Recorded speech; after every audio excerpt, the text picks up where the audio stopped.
انطلقت مبادرة تخفيضية على أقسام الجراحة العامة وجراحة الأذن والأنف والحنجرة من مستشفى السيدة خديجة التخصصي للمرأة بنسبة تخفيض 30%، وذلك حسب توجيهات سماحة المتولي الشرعي الشيخ عبد المهدي الكربلاء دام عزه، وبإشراف مباشر من السيد رئيس هيئة الصحة والتعليم الطبي.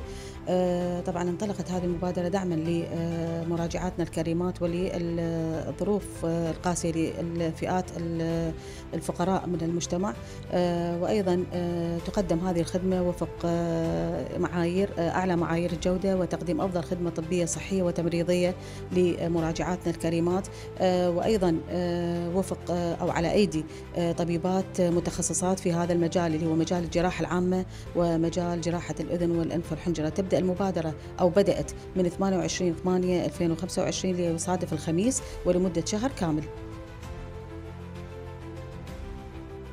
بدأت مستشفى السيدة خديجة الكبرى عليها السلام بمبادرة لخفض 30% من أجور العمليات الجراحية بدءاً من 28/8/2025 ولمدة شهر كامل.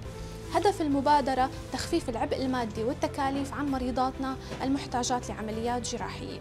تشمل العمليات الجراحية عمليات مهمة مثل عمليات إصلاح فتوق جدار البطن مثل الفتق الإربي، فتق السرة أو الفتوق الناكسة بعد العمليات، بالإضافة لعمليات الناحية الشرجية مثل عمليات البواسير والفطر الشرجي. كمان عمليات مثل عمليات الناظورية، استئصال المرارة المحصاة بالناظور، أو حتى عمليات إسعافية مثل عمليات استئصال الزائدة الدودية.